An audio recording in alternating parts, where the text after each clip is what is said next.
Look at the proposed state budget for New Jersey. It allocates over $60 billion, with massive amounts dedicated directly to affordability. Yet, if you look at the actual population, hundreds of thousands of working households remain mathematically underwater, unable to meet their basic needs. That state spending is very real. It flows into billions for property tax relief, housing assistance, and massive investments to keep commuter transit lines running. But these capital and operational outputs function in complete isolation. Housing, childcare, and transportation budgets are administered through separate bureaucracies, meaning they never aggregate into a coherent baseline of stability for an actual family. This disconnect creates a specific class of economic failure: households where adults are fully employed, earning formal wages, but still fall short of the actual cost of survival. Pumping capital through disconnected channels creates an illusion of affordability. The state ends up heavily subsidizing poverty without ever structurally closing the distance between what a household earns and what life costs. The root cause of this policy failure is the metric we use to define the problem. The federal poverty level is a rigid, outdated statistical artifact that measures severe deprivation, not stability. It ignores the layered, hyper-local realities of housing, childcare, food, and transit costs. You cannot fix this simply by writing universal checks.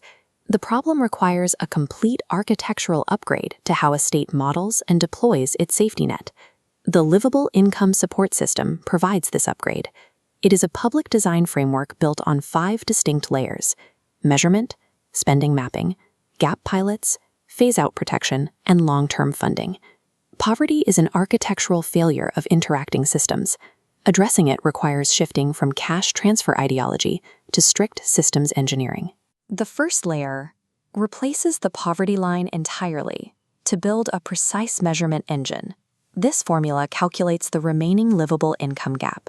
It takes the local cost of living, subtracts household income, and subtracts existing public supports.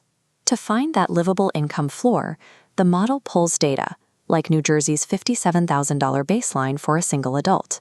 Next, the system calculates exact household resources, analyzing Census Bureau microdata to determine exactly what wages and benefits flow into specific homes. When you join these datasets, the scale of the problem becomes mathematically visible. In New Jersey, the aggregate deficit for working households alone is $10.08 billion. By fusing localized cost floors with granular census data, the state identifies the exact dollar value deficit that its policies must target.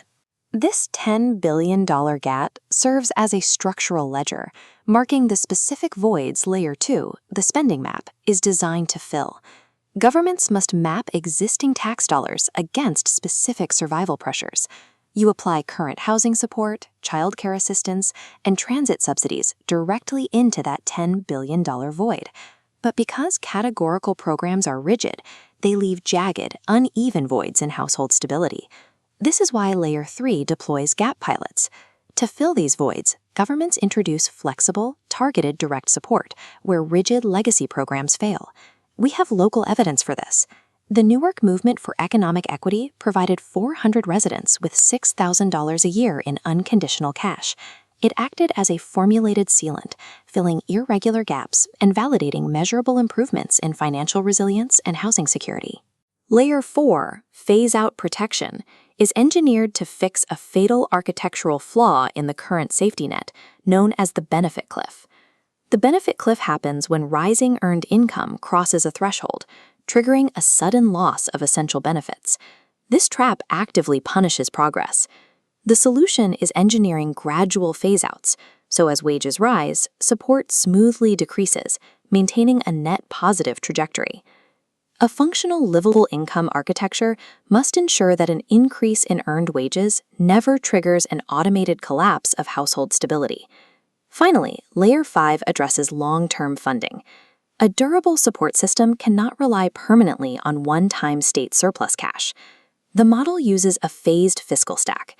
The first shelf aligns currently available affordability spending. The middle shelf requires legislative actions, like targeted tax reforms.